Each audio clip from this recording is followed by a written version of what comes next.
Alors, rebonjour. Alors, on reprend donc, je suis en train d'appliquer le principe fondamental de la dynamique à notre volume infinitésimal dV. Et donc, on a la somme, on va écrire que la somme des forces exercées sur l'élément de volume dV est égale donc à la masse fois l'accélération. La masse c'est dm, donc, qui est contenue à l'intérieur, donc c'est ρ dV. Ρ c'est la masse volumique au point M, fois l'élément de volume dV fois gamma. L'accélération gamma, donc on sait la déterminer, l'écrire en fonction du vecteur vitesse. Alors maintenant, je vais m'intéresser aux forces qui s'exercent sur dV. Alors, quelles sont les forces qui s'exercent sur dV? On avait déjà parlé de ça quand on a fait la statique. Alors, les forces qui s'exercent sur dV, sur cet élément de volume dV, il y a tout d'abord le poids, donc dirigé vers le bas. Donc, c'est dmg, la masse fois l'accélération de la pesanteur, donc dirigée vers le centre de la Terre. Et le dm, c'est ρ dvg. Donc, je peux écrire sur la forme ρ dvg. Alors, quelles sont les autres forces qui s'exercent sur dv? Alors, on a fait ça déjà en statique. Donc, ce sont les forces surfaciques exercées par le reste du fluide sur la surface externe qui entoure dv. Alors, si je prends cette surface S, donc fermée, qui entoure dV, je vais la diviser en une infinité d'éléments de surface ds. De telle façon que S, c'est la somme des ds. C'est l'intégrale sur ds. Chaque ds, je vais l'orienter par un vecteur unitaire n. Chaque ds, on a des facettes, chaque ds, donc il a son vecteur unitaire n qui est perpendiculaire à ds. Alors, les forces qui s'exercent sur ds, donc on sait qu'il y a les forces de pression, d'accord, on a déjà fait ça dans la statique, les forces de pression qui s'exercent sur dV, comme ça. Ce sont les forces qu'on avait notées dFp, et est égal, donc j'appelle ce point ici N1, c'est vectoriellement, il est de sens opposé que N, donc c'est moins par rapport à N, et c'est moins donc la pression au point M1 fois ds. Force de pression exercée par le reste du fluide sur ds. Alors il y a aussi ce qu'on appelle la force de frottement, puisqu'il y a un mouvement, donc il y a cette force de frottement qui s'exerce, donc qui est parallèle, tangente, qui est tangente à ds, parallèle à ds. Je vais la noter df frottement. C'est ce qu'on appelle la force de viscosité. df visqueuse. Les forces de frottement exercées par le reste du fluide sur cet élément de surface ds. Donc force de pression, force de viscosité. Alors, on va commencer tout d'abord, je vais faire une hypothèse. On va s'intéresser à ce qu'on appelle les fluides parfaits. Fluides parfaits, ce sont les fluides, donc j'ai déjà parlé de ça avant. Un fluide est dit parfait si je peux négliger les forces de viscosité devant les forces de pression. Donc on va écrire ici, je vais écrire ici en rouge, hypothèse. Donc je vais introduire une nouvelle hypothèse. On va considérer les fluides parfaits.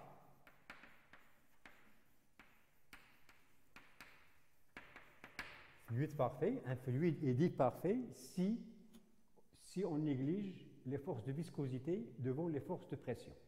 dF visqueuse, négligeable, devant les forces de pression que j'avais notées dFp. Fluide parfait. Et on verra donc plus tard, à la fin de ce cours, le cas des fluides non parfaits, ce qu'on appelle les fluides visqueux, où là, il faut tenir compte de cette force de viscosité. Donc, fluide parfait, ça veut dire que je vais négliger cette force de viscosité. Et donc, qu'est-ce qu'il reste? Dans les forces qui s'exercent sur dV, il reste le poids et puis les forces de pression qui sont exercées sur toute la surface S. Donc, on a la somme des forces. Donc, je vais l'écrire ici. La somme des forces exercées sur dV, donc c'est ρ dvg, plus les forces de pression, c'est-à-dire l'intégrale sur S de moins P de M1 dsn.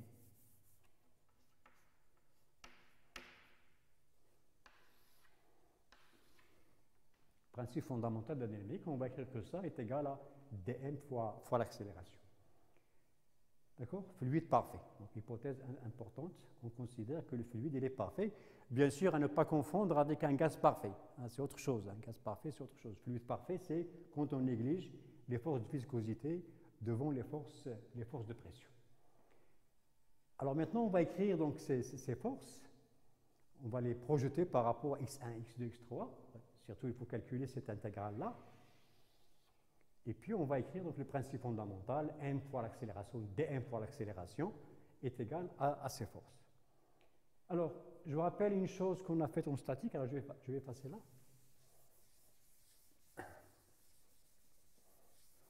Donc, un rappel. Quand on a étudié la statique des fluides,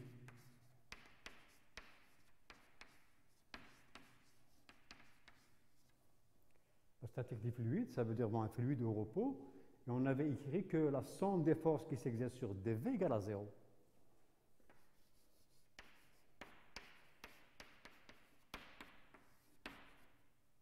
Fluide au repos. Et puis, je vous rappelle que les forces, donc, quand le fluide est au repos, les forces qui s'exercent sur dv, c'est les mêmes forces qu'on a ici. Pour un fluide en équilibre, on a le poids toujours, et on a toujours les forces de pression. Et on avait donc, si vous regardez donc votre cours, on avait pris donc l'élément de volume sous forme d'un parallélépipède, et on avait calculé ces forces de pression, en coordonnées par rapport à la base cartésienne x1, x2, x3. Alors on avait trouvé, je vous rappelle la formule, on avait trouvé la chose suivante, ρg moins gradient de P égale à 0.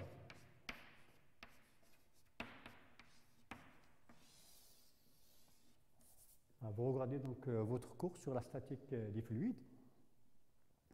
Et donc on avait cette relation-là, ρg moins gradient de P égale à 0. Ça nous donnait ce qu'on appelle les équations de la statique des fluides. Alors, il faut remarquer ici que les forces ici, c'est pas des... ici, on n'a pas mg. Mg, ce n'est pas en newton. C'est des forces, si vous voulez, au lieu d'avoir mg, on avait divisé, quand on a établi cette équation, on avait divisé par dv, par le volume. Au lieu d'avoir donc mg, on a ρg. C'est comme si on a divisé par dv. Donc, c'est des forces par unité de volume. Force par unité de volume. C'est des newtons, si vous voulez, des newtons par mètre cube. On avait divisé par dv. Et ces forces, donc, ce sont les mêmes ici. Et donc, qu'est-ce que je vais écrire? Quand je reviens à cette relation-là, la somme des forces, je vais la réécrire ici, donc je vais passer là. Donc, la somme des forces exercées sur dv est égale à ρ dv g, est égale à ρ dv fois l'accélération. Accélération de m. Alors, si je prends donc les forces sont les mêmes ici, les forces qu'on a utilisées en statique. Là, comme j'ai dit, on avait divisé par dv, donc là aussi, il faut diviser par dv. Et donc, je peux écrire que ça, ρg moins gradient p, est égal à ρ fois gamma. Il faut aussi que je divise cette quantité par dv. Et donc, on a ça, ρg moins gradient p est égal à ρ fois l'accélération au point. Alors, comment j'écris le principe fondamental de la dynamique pour un fluide parfait. Là, je néglige donc les forces de viscosité devant les forces de pression. On verra plus tard, quand on va s'intéresser au fluide visqueux, là, il faut ajouter ici la force de viscosité. Là. On va voir comment on va faire ça. Et donc, j'ai cette quantité-là, ρg moins gradient P, est égal à ça.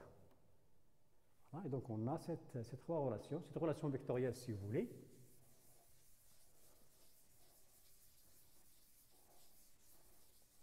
Donc, on a ρ,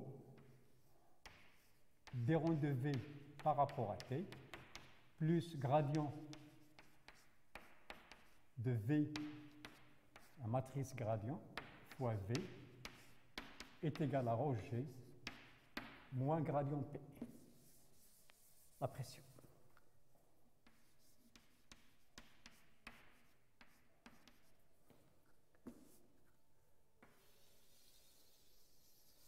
Voilà, ça c'est pour un fluide parfait.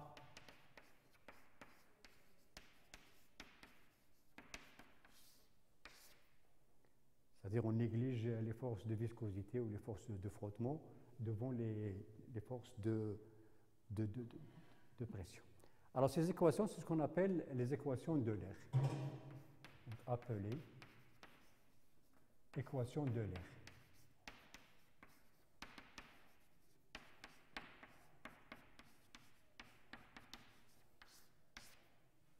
Les trois équations, c'est une relation vectorielle. Quand on va la projeter par rapport à x1, x2, x3, ça va nous donner donc trois équations qu'on appelle les équations d'Euler.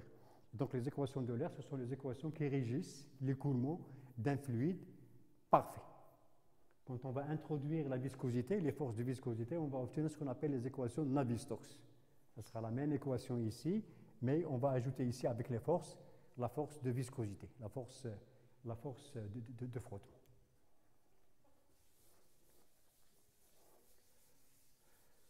Et donc si je prends, si je reviens à mon repère x1, x2, x3,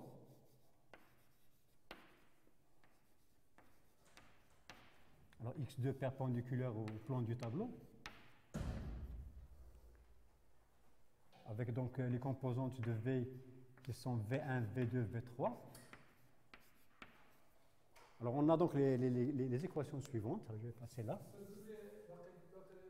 نكمل هذه وصافي. لا باش ما تديرش فيها واسعه، صافي 25 مينوت. شحال دابا عندنا هنا؟ راه 11 دقيقة. شحال باقي؟ باقي فوالا 15 دقيقة. دونك نكمل هذه ومن بعد ساعة حاول واخا غير تبقى دير السيلونس شوية ولا تكمل ان كاردور. قلت لي شحال باقي؟ 25 باقي 25 مينوت. لا باقي لك واحد 15 مينوت. 15 مينوت صافي ربع ساعة داكور. صافي غادي نديرها هنايا باش صافي غنحاول ان كاردو نكملها واخا.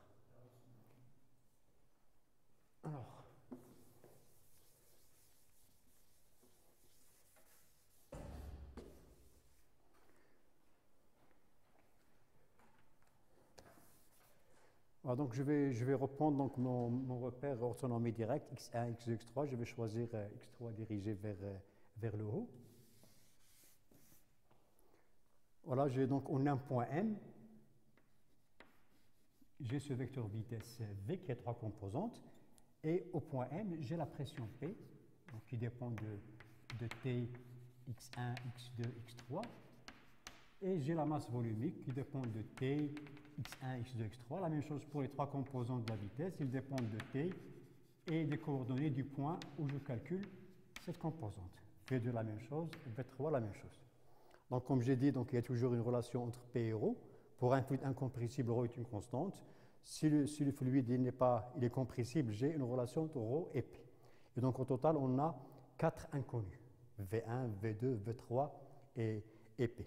Alors, la première équation qu'on avait établie, c'était l'équation de conservation de la masse. Donc, la dérivée de ρ par rapport à T plus la divergence de ρV égale à 0. Ça, c'est la conservation de la masse. Et puis, le principe fondamental de la dynamique, donc, qui nous a donné ce qu'on appelle les équations de l'air. Donc, je peux les écrire sur la forme suivante. Alors, je projette donc ça par rapport à x1, x2, x3. L'accélération de l'apesanteur, il est vers le bas, comme ça. G. Et donc, j'ai les équations suivantes. ρ, je projette ça sur x1. Ça me donne donc la dérivée de V1 par rapport à T, plus donc gradient V scalaire V, donc la première composante de ce vecteur. Donc vous regardez donc le cours sur la cinématique. Donc on a cette quantité-là, V1, dérond de V1 par rapport à x1, plus V2, dérond de V1 par rapport à x2, plus V3, la dérivée de V1 par rapport à x3. est égal. Alors, rho G, donc rho G, il est vers moins x3, donc 0. Et moins gradient de P, c'est moins d rond de P par rapport à x1. Voilà la première composante des équations de l'air projetées sur x1. Par rapport à x2, on va trouver ρ d rond de V2 par rapport à T, plus V1, pardon, d rond de V2 par rapport à x1, plus V2 d rond de V2 par rapport à x2, plus V3 d rond de V2 par rapport à x3 est égal. La projection de ρ G par rapport à x2, c'est 0. La projection de moins gradient P, c'est moins d rond de P par rapport à x2. Et puis la troisième composante, c'est ρ d rond de V3 par rapport à T, plus V1 d rond de V3 par rapport à x1, plus V2 d rond de V3 par rapport à x2, plus V3, la dérivée partielle de V3 par rapport à x3 est égale. Alors la projection de ρ G ici, c'est donc moins ρ G, donc j'ai choisi x3 dirigé vers le haut. Donc moins ρ G, moins d rond de P par rapport à x3. Voilà comment j'écris les trois équations de l'air, donc ici sont déduites du principe fondamental de la dynamique, par projection sur x1, x2, x3, et je choisis x3 dirigé vers le haut. Et donc au total, qu'est-ce qu'on a? On a 1, 2, 3, 4. On a 4 équations aux dérivées partielles à 4 inconnus.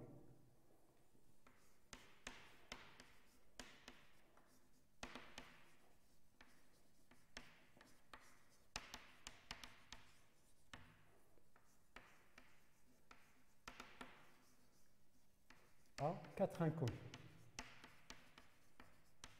Et les inconnus sont V1, V2, V3 et à la pression P. Alors bien sûr, comme j'ai dit là, il y a toujours une relation entre P et ρ. Si le fluide est incompressible, ρ est une constante. Si le fluide est compressible, il y a une relation entre P et ρ, par exemple la loi des gaz parfaits. Et donc notre problème, il est fermé.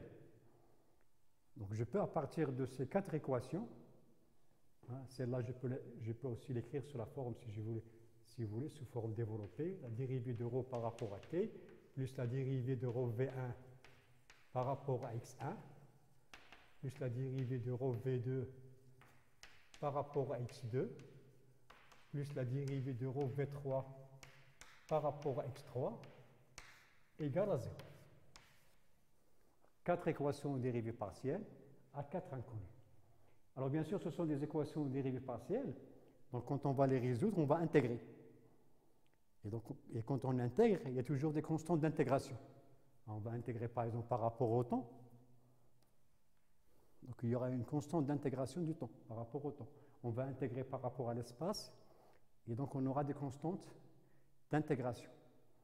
Alors pour calculer ces constantes, il nous faut d'autres informations.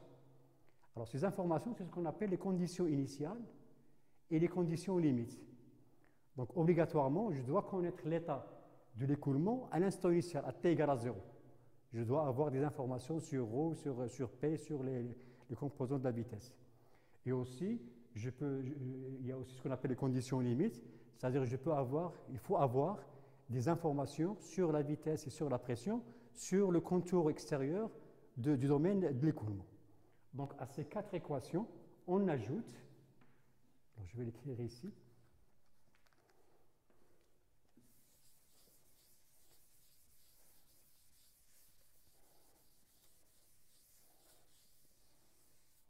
alors on ajoute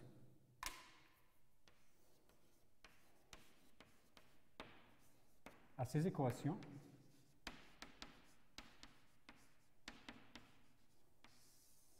alors tout d'abord ce qu'on appelle les conditions initiales.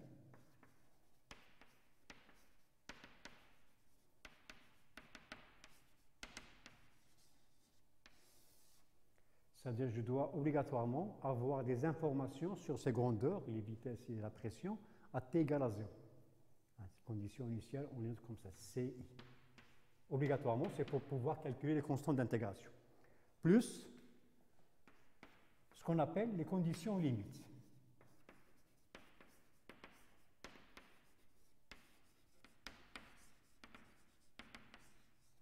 qu'on note comme ça CL. C'est-à-dire que je dois avoir des informations sur les vitesses et la pression sur le contour externe du domaine de l'écoulement. Ça va me permettre donc de calculer, si vous voulez, les constantes d'intégration quand on va intégrer par rapport à l'espace. Et donc on a ce problème-là qui est fermé, donc équation de conservation de la masse, les équations de l'air, donc qui proviennent par application du principe fondamental de dynamique. On appelle aussi ça les équations de conservation de la quantité de mouvement. Donc 4 équations à 4 inconnus, plus les conditions initiales, plus les conditions limites.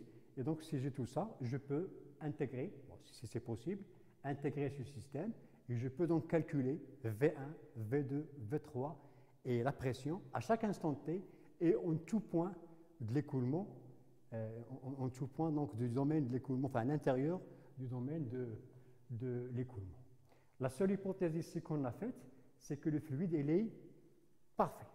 Je vais l'écrire ici en rouge. Pour un fluide, ça c'est pour un fluide parfait.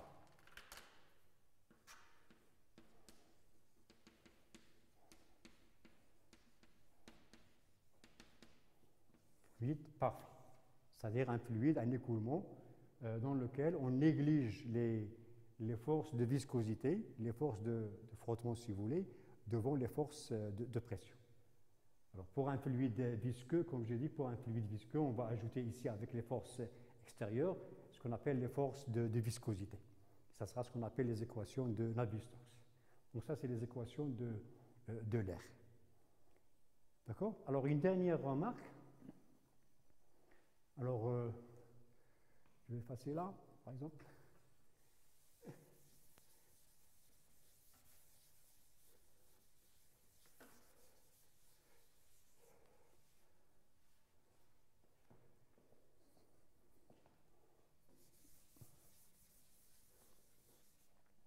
Alors, si je reviens à ces équations de l'air, hein, écrites sous forme vectorielle, on peut voir, donc on peut remarquer que ça, ce terme-là, c'est ce qu'on appelle les forces de pesanteur.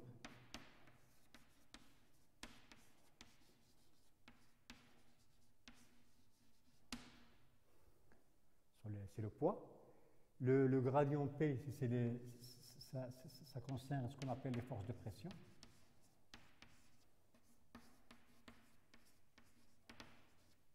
Force de pression. Alors ce terme-là, c'est la variation de la vitesse dans le temps. Variation de la vitesse dans le temps.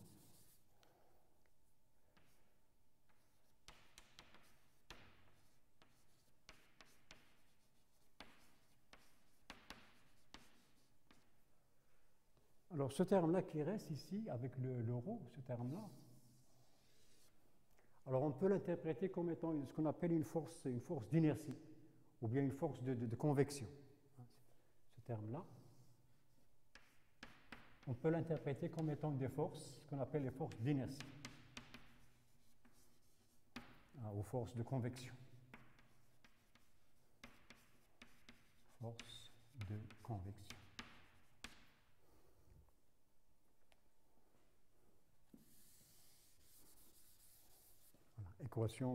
Équation de l'air.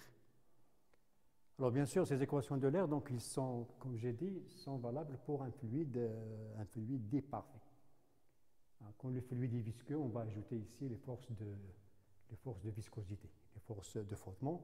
On verra donc plus tard comment on écrit ces forces de frottement en fonction du vecteur vitesse, en fonction de la vitesse. Voilà. Alors,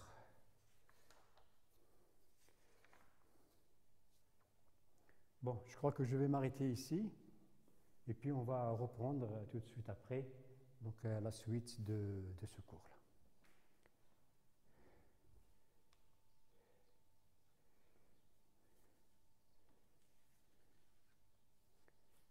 Alors, on va effacer.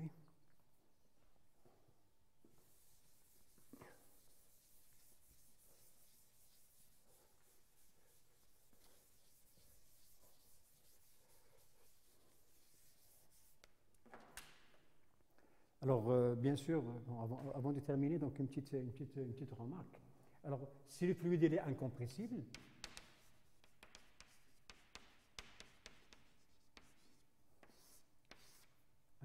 donc la seule chose qui change ici, c'est au niveau de l'équation de continuité.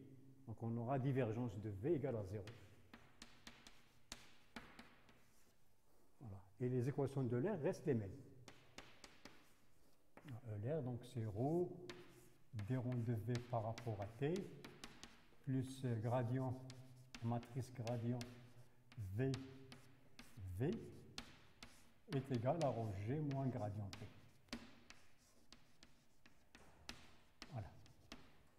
Rho G moins gradient T. Donc la seule chose qui change par rapport au fluide compressible, c'est l'équation de continuité.